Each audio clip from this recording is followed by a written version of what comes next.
শহীদ বুদ্ধিজীবীদের প্রতি গভীর শ্রদ্ধা নিবেদন করেছেন রাষ্ট্রপতি মোহাম্মদ শাহাবুদ্দিন ও প্রধান উপদেষ্টা অধ্যাপক ডক্টর মোহাম্মদ ইউনূস। এ সময় দেশের কৃতি সন্তানদের স্মৃতির প্রতি গভীর শ্রদ্ধা জানিয়ে কিছুক্ষণ নীরবতা পালন করেন তারা। তারেক রহমানের পক্ষ থেকে শহীদ বুদ্ধিজীবীদের প্রতি শ্রদ্ধা জানিয়েছে বিএনপি। বুদ্ধিজীবী দিবসে মিরপুরের বুদ্ধিজীবী স্মৃতিসৌধে পুষ্পার্ঘ্য অর্পণ করেন বিএনপি মহাসচিব মির্জা ফখরুল ইসলাম আলমগীর। বলেন, তারেক রহমানের যে নতুন বাংলাদেশ গড়ার স্বপ্ন তা প্রতিষ্ঠিত হবে।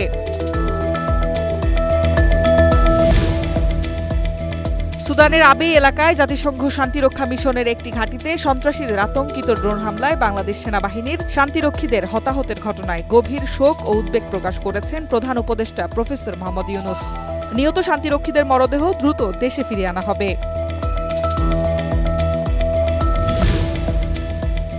ওসমান হাদির ওপর হামলায় ব্যবহৃত মোটরসাইকেলটি শনাক্ত করেছে পুলিশ। পাশাপাশি মোহাম্মদপুর থেকে মোটরসাইকেলটির মালিক আব্দুল হান্নানকে গ্রেফতার করেছে বাহিনীটি। রোববার পল্টন থানার ভারপ্রাপ্ত কর্মকর্তা মোস্তফা কামাল এ তথ্য নিশ্চিত করেছেন। পঞ্চগড়ের তেঁতুলিয়ায় টানা ৪ দিন ধরে বইছে মৃদু শৈত্যপ্রবাহ।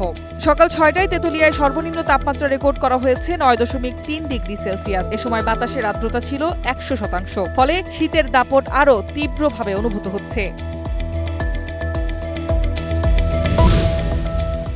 ইংলিশ প্রিমিয়ার লিগের আলাদা ম্যাচে জয় পেয়েছে আর্সেনাল, লিভারপুল ও চেলসি। দুই আত্মঘাতী গোলের সুবাদে উলভারহ্যাম্পটনকে হারায় আর্সেনাল। সালার রেকর্ডের দিন ব্রাইটনকে হারায় লিভারপুল। আর এভারটনকে হারিয়ে ৪ ম্যাচ পর জয়ের ধারায় ফিরল চেলসি।